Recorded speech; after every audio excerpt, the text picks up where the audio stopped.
मंत्री जी भजनलाल जी शर्मा साहब का दौरा हो रहा है। ईआरसीपी को लेकर के ईआरसीपी की धन्यवाद यात्रा पे आ रहे हैं और पूर्वी राजस्थान के कई जिलों का वो दौरा करने के लिए निकले हैं।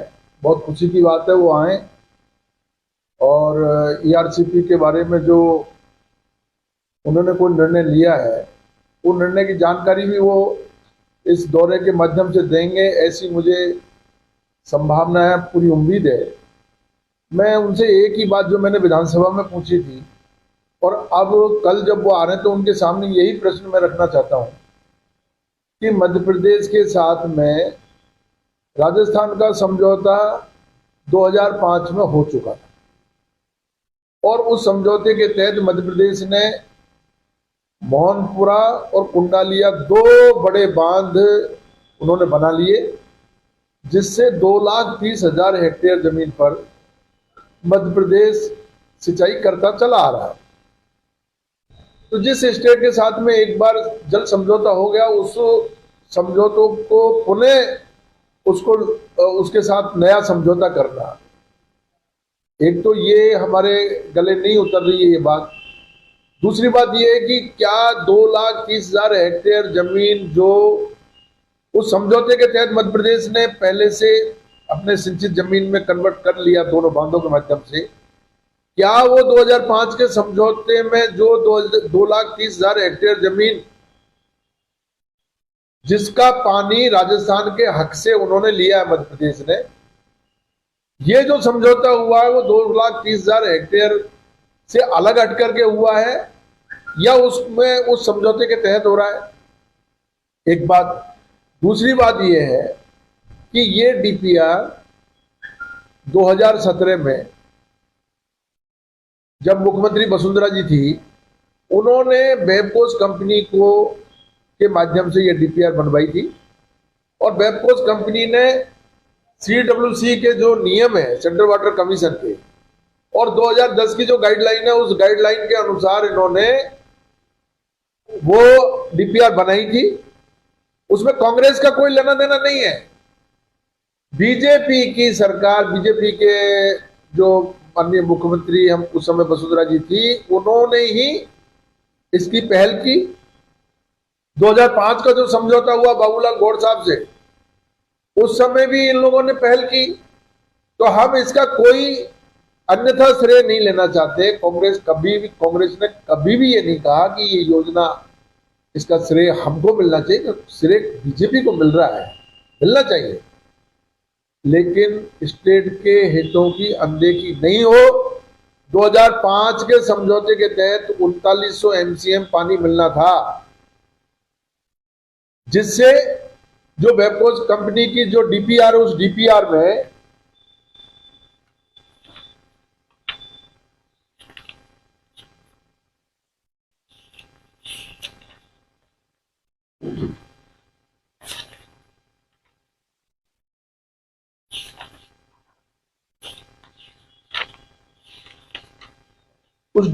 में साफ साफ ये लिखा हुआ है कि कितना पानी 50% डिपेंडेबिलिटी पर मिलेगा। ये एक्सक्लूसिव समरी जो उन्होंने दी, इसमें ड्रिंकिंग वाटर के लिए 1723 एमसीएम पानी, इंडस्ट्रियल वाटर रिजर्व 286 एमसीएम और इरिगेशन प्रोजेक्ट के लिए 1500 एमसीएम पानी, ये उस डीपीआर में उन्होंने अंकित को मिल रहा था।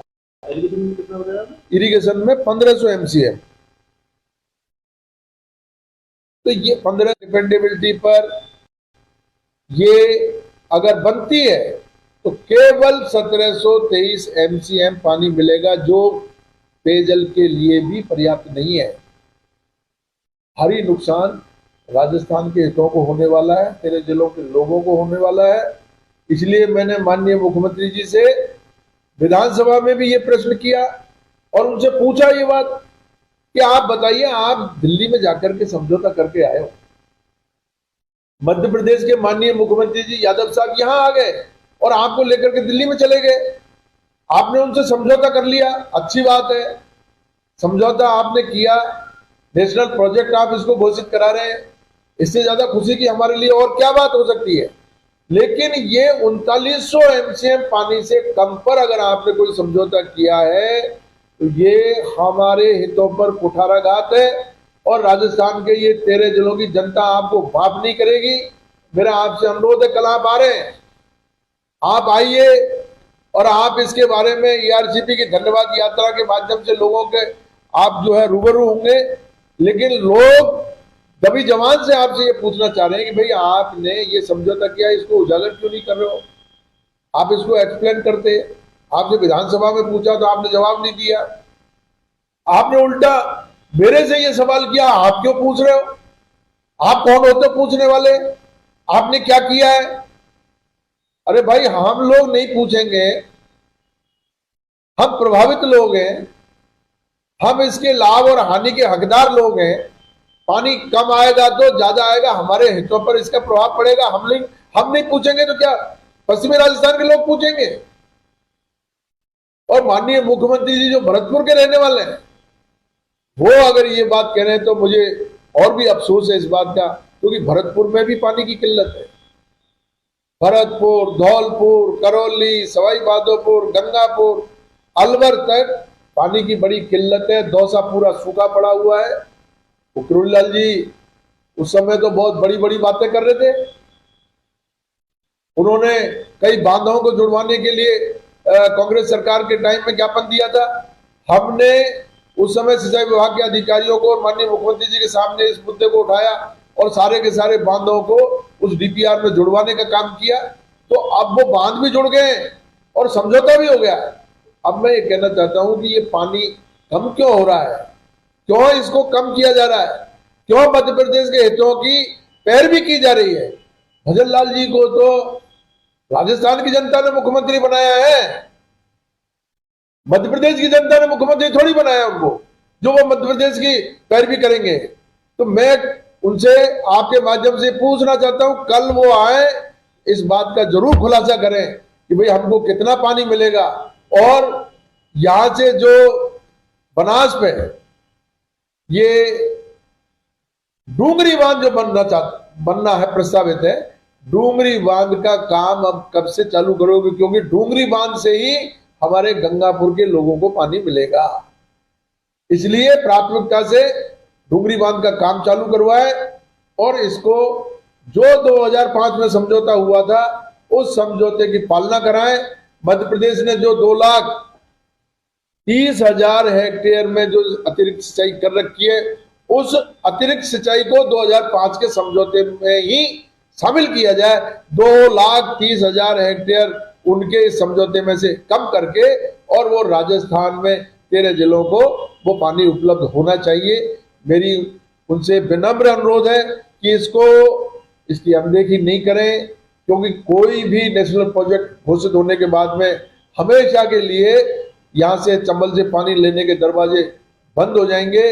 हमारी 2005 की जो चंबल गंगापुर नांदोती पेयजल योजना है वो हमारी अधूरी पड़ी हुई है।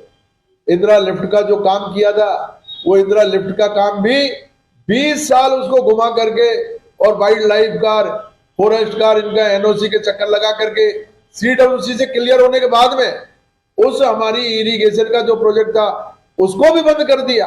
और अब ईआरसीपी में भी अगर हमको पानी नहीं मिला तो हमारे लोगों के सामने बहुत बड़ा संकट खड़ा हो जाएगा। इसलिए हमारे पास ये आखिरी मौका है और इस मौके को हम लोगों को इसका भरपूर फायदा उठाना चाहिए हमको। और ये फायदा, क्योंकि इस क्षेत्र की समस्या को भजन लाल जी से ज्यादा कोई नहीं समझ सकता। वो यहाँ के रहने वाले हैं या जन्म लिया है या पूरे इस एरिया से वो एक एक रग रग से वाकिफ है। तो मेरा उनसे अनुरोध है कि इसको राजनीतिक रंग नहीं दें। बीजेपी कांग्रेस का मतलब नहीं है, ये आम जन से जुड़ा हुआ मुद्दा है। सहानुभूति पूर्वक, सावधानी पूर्वक इसमें निर्णय लेना चाहिए। वो कल आ रहे हैं, हम लोग उनका स्वागत करेंगे। अगर उन्होंने 2005 का अगर समझौता लागू करवाया, हम निश्चित रूप से उनका स्वागत करेंगे। लेकिन अगर मान लो कोई कुठाराघात की बात करके कम पानी अगर वो लेकर के आए तो हम लोग जो है विवश हो जाएंगे और उनसे इस बात के लिए हम लगातार पूछते रहेंगे।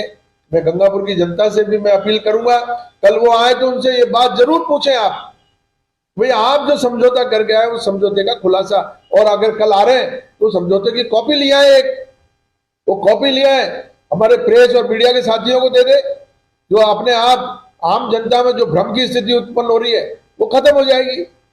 मेरा यही अनुरोध है, ये काम हम निश्चित रूप से हम इसको सराहना करते हैं, लेकिन इसके साथ साथ ये भी हमारी मांग है जो मैंने विधानसभा में भी रखी और कल भी आपके माध्यम से मैं ये बात रख रहा हूं। धन्यवाद। अच्छा विधायक महोदय, आपका कहने का मतलब यह देखिए गर्मा गर्म विधानसभा भी खूब चली, आपने भी ये सवाल उठाए थे, तो क्या भाजपा के द्वारा या सीएम भजनलाल के द्वारा कुछ आंकड़े या कोई ऐसा समझौते की कोई कॉपी विधानसभा में नहीं रखी? वो समझौता नहीं, वो समझौता या आंकड़ा समझौते की कॉपी हमको नहीं दे रहे हैं।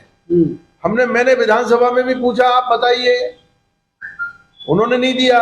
अब कल आ रहे हैं, कल भी अब वो एक्सप्लेन नहीं कर रहे हैं।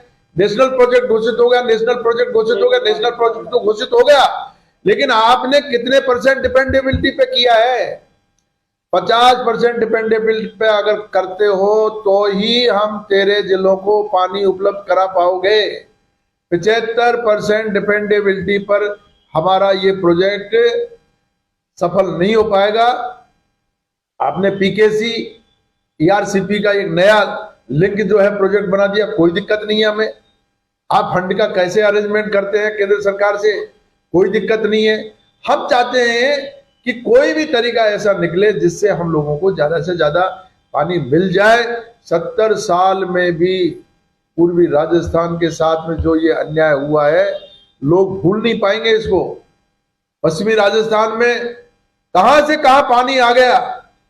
पिछले 40-45 साल से मैं देख रहा हूं, विधानसभा का हर साल का जो बजट पेश होता है उसमें 15 से 20% हिस्सा जो है राजस्थान नहर पे चला जाता है। जाए, हमें उस बात का कोई गुरेज नहीं है, लेकिन ये तेरे जिले जो चंबल के बिल्कुल नजदीक हैं, चंबल के किनारे बस रहे हैं, इन लोगों को पीने का भी पानी नहीं। 2005 की स्कीम ड्रिंकिंग वाटर की अभी तक पूरी नहीं हो रही है। सिंचाई का जो प्रोजेक्ट बना उसको गोल मोल करके उसको भी आपने कागजों में दफन कर दिया। अब ये बात चलने वाली नहीं है। पूर्वी राजस्थान के लोग भी अपने हक और अधिकार के लिए सचेत हो चुके हैं और अपनी मांग कर रहे हो। ईआरसीपी को लेके आपने काफी लड़ाई लड़ी है और अब कल मुख्यमंत्री धन्यवाद रैली यात्रा भी निकाल रहे हैं, क्या आप मुलाकात करने की प्रयास करेंगे? नहीं, मैं आपके माध्यम से उनके सामने ये बात लाना चाहता हूं जो मेरे प्रश्न हैं, और मुझे उम्मीद है कि इन प्रश्नों का वो जवाब दे करके जाएंगे। मैं ये चाहूंगा कि जो जनता में भ्रम की स्थिति हो रही है, आप लोकसभा के चुनाव की वजह से इसका राजनीतिकरण करके लोगों का ध्यान डाइवर्ट करके और आप गुमराह करके लोगों को और पूर्वी राजस्थान के लोगों को, तो और कोई किसी को पूर्वी राजस्थान की जनता कहे या नहीं कहे, लेकिन भजनलाल जी आपको जिंदगी भर तक आपको ये लोग तेरे जिलों के लोग कोसेंगे। अगर इसमें कोई कोताही बरती तो आपके ये बुराई बंधना निश्चित है। आप इसमें सावधानी रखें, सचेत रह करके इसमें काम करें। अब आपके शहर गंगापुर सिटी में चिकित्सा के क्षेत्र में नए आयाम, नए भव्य स्वरूप में आया है वर्धमान मल्टी स्पेशलिटी हॉस्पिटल, जिसमें सभी प्रकार की बीमारियों का एक ही छत के नीचे अत्याधुनिक तकनीक से चिकित्सा सुविधा उपलब्ध, जिनमें जनरल मेडिसिन, सर्जरी, गायनिक, शिशु रोग, हड्डी रोग, यूरोलॉजी, दंत रोग चिकित्सा सुविधा उपलब्ध, विशेषज्ञ डॉक्टर्स की टीम, अत्याधुनिक लैब व सभी प्रकार की जांच सुविधा उपलब्ध, सभी प्रकार की योजनाएं जैसे मुख्यमंत्री चिरंजीवी RGHS की सुविधा उपलब्ध। वर्धमान हॉस्पिटल का वादा हर व्यक्ति को निरोगी बनाना। आज ही संपर्क करें Vardhaman multi speciality hospital, Jaipur road, Gangapur city. Contact number 8302906531 और 746329475।